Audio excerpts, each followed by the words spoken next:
Welcome to the Real News Network. I'm Paul Jay, coming to you from Washington. And joining us now from Frankfurt, Germany, is William F. Engdahl. He's the author of Full Spectrum Dominance, Totalitarian Democracy in the New World Order. Thanks for joining us, William. Thank you, Paul. So, William, you've written recently about the possibility of a massive oil find underneath Haiti and how this might connect to U.S. strategy in the Caribbean. Talk a bit about what you've written. Well, if you look at a geophysical map of Haiti and the Caribbean, it jumps out that Haiti and Port-au-Prince, Haiti, lies right along the conjunction of what are called tectonic plates, but three separate tectonic plates. It's, if you can imagine a china vase that falls off the table and gets broken in many pieces and you glue it back together, well, these tectonic plates are a bit similar and in terms of images, but three of those converge right at the land area that's called Haiti. And generally, where we have such conversion of tectonic plates, we have a great amount of geophysical motion, energy, and so forth. They tend to be along, in the Pacific, you have the Ring of Fire, which is literally the ring of volcanic activity. Indonesia is in one such zone. The Saudi Arabia and the giant oil fields of the Middle East from Kuwait and so forth, the Persian Gulf, are another such convergence of such plates. And up until now, there's been very little talk about petroleum in Haiti, but it's not because there hasn't been interest in petroleum in Haiti.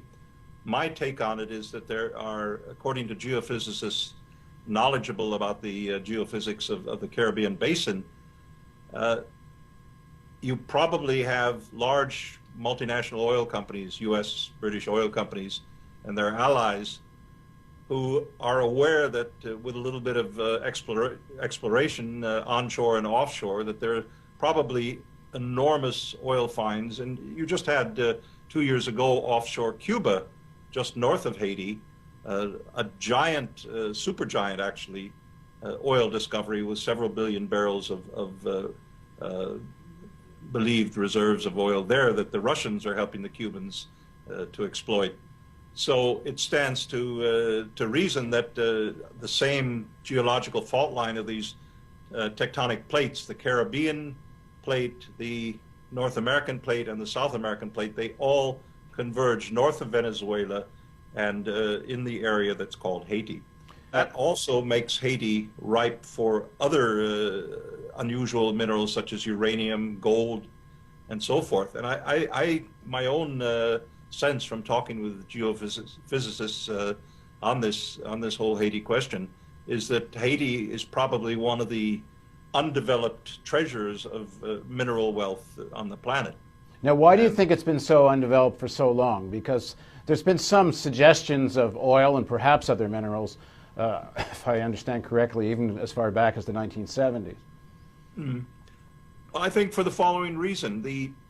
As I wrote in an earlier book, A Century of War, Anglo-American Oil Politics, the question for the United States and Britain since World War II, the question of oil reserves around the world, has not been an economic question, a business question of developing new oil fields to sell it at so many dollars a barrel for the profit of Exxon, Mobil, Chevron, whatever. But it has been a geopolitical question. It's been one of the power pillars, if you want to call it that, of the United States power projection in the post-World War II world. The United States, through its control of the Middle East oil supplies, especially Saudi, Kuwait, earlier control of Iran when the Shah was in power, that gave the United States an enormous weapon over the European economies, over the world economy actually, and over the Soviet Union during the Cold War era, because they had the power, by controlling the quantities of oil in the world market, to raise the price of oil at their behest, and also, as they did in 1986, to collapse the price of oil. Why has Haiti not been exploited? I think for the very reason the world is swimming in oil, and the U.S. Oil multinationals and the U.S. government that works intimately with them around the world wants to prevent that anyone else develops the oil resources of a place like Haiti. They're extremely unhappy, no doubt, about the discovery in Cuba. And I think they would like to keep this oil off the market as long as possible. Haiti, for them, is a stone's throw away, and they could develop it anytime they had need. But to keep it off the development market, I think, is their strategy. Strategic denial of those oil resources. Now, certainly while Aristide was in power, but even some of the Caribbean countries have pretty good relations with Venezuela, with Bolivia. Some of the CARICOM countries actually get cheap oil from Venezuela.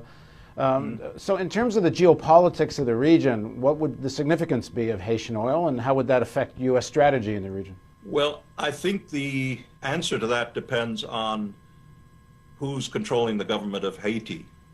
And by all accounts, the Preval government that's been essentially put into power with U.S. backing since they ousted Aristide in 2004 and put him into exile in South Africa, the government has been intimately tied to the five families, as they call it in Haiti, the little mafia that run Haiti. And these five families are like in Russia after the collapse of communism, like the oligarchs in Russia. They literally control the economy of Haiti like their own plantation. And the question is, who would control and for what purposes the oil resources? If those five families are in control and Preval is doing their bidding, then by all accounts I've seen, it wouldn't matter because it wouldn't benefit the economy and the livelihood of the ordinary Haitians. So if that were to be developed as a national resource in a way that could benefit the overall economy of the Haitian people, then that would be a different question. So I think it's a question of who controls the politics of Haiti. Which must be somewhat in flux when you have this country in such chaos and all the normal infrastructures of the state in disarray, other than, I guess, the U.S. military is kind of taking up the role of the state, other than the private armies that work for these 5-6 families. So the real issue connected to oil is going to be, is this kind of tradition of popular politics in Haiti going to be able to assert itself, or do they get back to politics as usual? Yeah, that I have no means of calling. I think the fact that the latest figures are 13,000 U.S. troops on that tiny little island, that's quite a lot of military power. I think probably the need is for less military projection and more humanitarian food and water and shelter aid from, and this is what the Haitian websites have been pleading for ever since the January earthquake. But I'm a little bit uneasy about the agenda of the Pentagon in Haiti with their overwhelming military presence. The Doctors Without Borders in Geneva protested immediately after the quake that their planes, their transport planes, were turned back from Haitian airports by U.S. soldiers who refused them landing rights, and they had emergency humanitarian aid. This wasn't some kind of Soviet Cold War era spy game. This was a humanitarian effort, and they protested quite loudly that the U.S. was hindering that. So it's unclear at this point what the U.S. agenda is for Haiti, but the signs and the fact that George W. Bush was appointed special envoy along with Bill Clinton as UN envoy gives one grounds for pause here, I think. Well, where George W. Bush seems to be, there usually is oil. Thanks very much for joining us, William. Thank you. And thank you for joining us on the Real News Network.